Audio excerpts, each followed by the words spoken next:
अब हम चालू करने वाले हैं अपना हार्डवेयर वाला पार्ट, जिसमें हम अब सबसे पहले बात करेंगे इनपुट डिवाइसेस की। ठीक है, तो सबसे पहले आपको ये ध्यान रखना है कि it is a type of hardware. ठीक है, सबसे पहले आपको बात ये ध्यान रखनी है। फिर input devices are hardware which are use to enter the data और इन्फॉर्मेशन इनटू ए कंप्यूटर।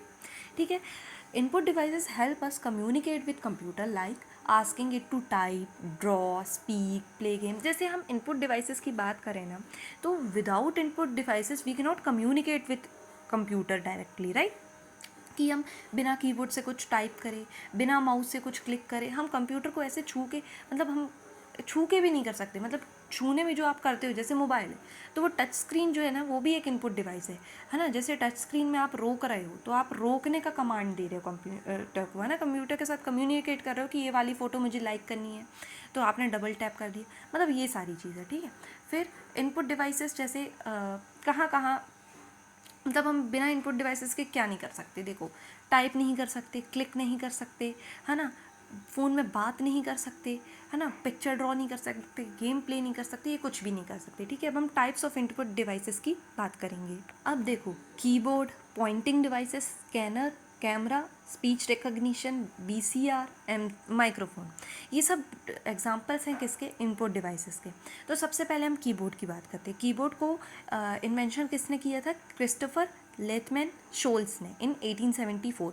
तो देखो, कई तरीके के कीबोर्ड आते हैं, जैसे क्वर्टी, इजर्टी, ड्वोरक, है ना। ड्वोरक मतलब DVORAK।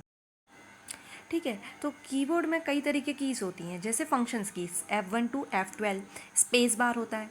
फिर टॉगल कीज़ होती है। टॉगल कीज़ देखो वो कीज़ होती है जब हम एक क्लिक में चालू करें, एक क्लिक में बंद करें। अगर आपने एक बार इन कीज़ को अगर क्लिक कर लिया तो आपको दूसरी बार क्लिक करना पड़ेगा इनके फंक्शन को ऑफ करने के लिए। जैसे हम अगर कैप्स लॉक दबा देते हैं तो सारे नंबर कैपिटल में आ जाते हैं ना, फिर हमें कैप लॉक को वापस से क्लिक करना पड़ता है ताकि अब कैप्स लॉक बंद हो जाए, कैपिटल लेटर्स बंद हो जाए, स्मॉल लेटर्स आए अब, राइट। ठीक है, तो है ना, ये होती हैं टॉगल कीज़। देखो, फंक्शन कीज़ के बारे में बात करिए, टॉगल कीज़। अब मॉडिफायर कीज़। मॉडिफायर कीज़ ना हमेशा दूसरी कीज़ के साथ इस्तेमाल होती है, जैसे अल्ट, कंट्रोल, शिफ्ट, है ना। शिफ्ट को दबाते हैं हम और फिर दूसरे नंबर को दबाते हैं तो उसमें जो ऊपर वाले जो सिंबल्स होते हैं वो आ जाते हैं, जैसे क्वेश्चन मार्क वगैरह, है ना, ब्रैकेट वाले, है ना। और अगर हम इसको कंट्रोल+C, कंट्रोल+V, है ना, तो ये कमांड देते हैं हम, है ना। जैसे मतलब कीबोर्ड का यूज़ करके हम क्या दे रहे हैं, कमांड दे रहे हैं कंप्यूटर को। तो यही होता है इनपुट डिवाइसेस। ठीक है, मतलब आप क्या कर रहे हो, डेटा अंदर डाल रहे हो। फिर सिंबल कीज़ होती हैं, नंबर कीज़ होती हैं ना। फिर आप कुल 5 प्रकार की कीज़ होती हैं, मतलब ज़्यादा होती हैं, याद रखो 5। Toggle keys, modifier keys, number keys, है ना, सिंबल की, पंक्चुएशन कीज़ और नेविगेशन की और फंक्शन की भी। 2 अलग से याद कर लोगे, कुछ नहीं जा रहा है इसमें ज़्यादा, ठीक है ना। अब आते हैं हम पॉइंटिंग डिवाइसेस में। ठीक है, बात करते हैं कुछ पॉइंटिंग डिवाइसेस की। ठीक है, तो पॉइंटिंग डिवाइसेस में बहुत सारे टाइप के पॉइंटिंग डिवाइसेस होते हैं, जैसे mouse, joystick, track ball, light pen, touch pad, touch screen, है ना। तो देखो, माउस, जैसे हम माउस की बात करेंगे तो माउस का काम क्या रहता है। माउस सबसे पहले किसने इन्वेंट किया, डगलस एंगलबर्ट ने। और देखो, एक बात मैं कीबोर्ड में बताना भूल गई थी कि कीबोर्ड 2 तरीके के आते हैं, एक तो वायर्ड भी आते हैं और एक वायरलेस, मतलब ब्लूटूथ वाले वगैरह भी आते हैं। ऐसे ही माउस भी वायर्ड और वायरलेस दोनों आते हैं, है ना। और pointing devices are used for moving the cursor on the monitor screen. मतलब हम पॉइंटिंग डिवाइसेस से भी क्या लेते हैं, इनपुट लेते हैं कि हमें ये चाहिए, हमें वो चाहिए। हम कंप्यूटर के साथ कम्युनिकेट करते हैं, उन्हें बताते हैं कि हमें क्या चाहिए, राइट। ठीक है, तो आप एक कोई सिलेक्ट आइकन को कोई सिलेक्ट कर पाते हैं हम, ठीक है। तो 2 बटन होती हैं, लेफ्ट और right button with A rotating wheel at the centre, है ना। आप माउस की फ़ोटो भी बना के आ सकते हो बहुत सुंदर सी, ठीक है। तो ये हो गई माउस की बात। अब दूसरा पॉइंटिंग डिवाइस होता है हमारा जॉयस्टिक। देखो, तो जॉयस्टिक जो है ना, गेमर्स लोग यूज़ करते हैं। तो जैसे अनलाइक माउस, है ना, ये 360 डिग्री पूरा घूम जाते हैं, मतलब एक बॉल टाइप की रहती है और उसमें ऐसे घुमाने वाले कुछ कीज़ रहते हैं, है ना। तो मतलब मैं आपको समझा नहीं पा रही हूँ, स्टिक टाइप की रहती है, तो वो जॉयस्टिक वो रहती है ना। तो पॉइंटिंग डिवाइस है ये, that is used for gaming purpose, है ना। अब बात करते हैं ट्रैक बॉल की। तो ट्रैक बॉल भी एक तरीके का पॉइंटिंग डिवाइस होता है ना। ये ऑपरेटेड विथ फिंगर्स है, इसको हम फिंगर्स से ऑपरेट करते हैं, ठीक है। और इसमें क्या होती है, एक हाफ इंसर्टेड से बॉल होती है, इन्हें माउस लाइक स्ट्रक्चर, है ना। और वो बॉल को हम 360 डिग्री घुमा घुमा के क्या कर सकते हैं, एज ए माउस उसको यूज़ कर सकते हैं, एज ए पॉइंटिंग डिवाइस उसको यूज़ करते हैं। और आप सारे पॉइंटिंग डिवाइसेस का यूज़ क्या है, सेम है ना, टू मूव द कर्सर, है ना, point in the icon, selecting things, है ना, ऑन द मॉनिटर स्क्रीन। तो ये सब काम है पॉइंटिंग डिवाइसेस के, ठीक है। फिर होता है, देखो, तो लाइट पेन, ठीक है। लाइट पेन क्या होता है, ये लाइट को डिटेक्ट करता है ना।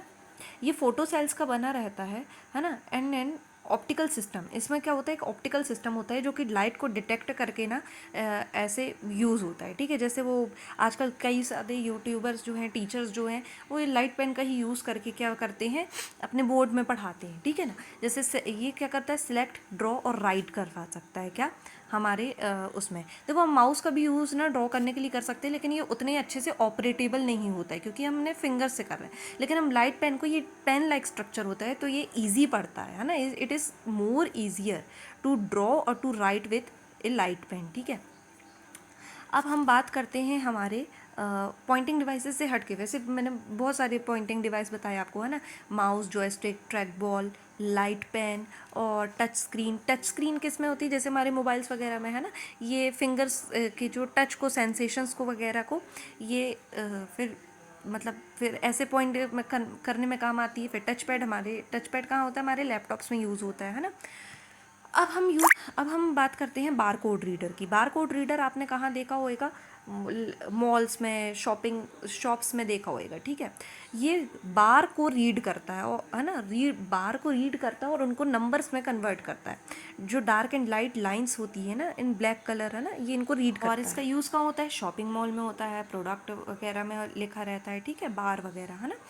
अब आते हैं हम OMR मतलब ऑप्टिकल मार्क रिकॉग्निशन। देखो, ऑप्टिकल मार्क रिकॉग्निशन जो है ना, ये हमारे जो OMR शीट्स आती है, जो हम जैसे पेपर देते हैं, कई कॉम्पिटिटिव एग्जाम्स जो होते हैं वो OMR शीट्स में ही होते हैं। उसमें क्या रहता है, आप डाल सकते हो फिर उसमें, है ना, कि 1 क्वेश्चन में 4 गोले बने रहते हैं, एक स्टूडेंट को उसमें गोला करना पड़ता है। तो देखो, ये काम को आसान बनाता है। अब कोई एक टीचर भाई 10-10 लाख बच्चे लोग पेपर देते हैं। जैसे आप मान लो UPSC का प्रीलिम्स ही है, प्रीलिम्स के फॉर्म लोग 10 लाख भरते, तो मतलब मान लो 5 लाख लोग तो पेपर देने जाते हैं।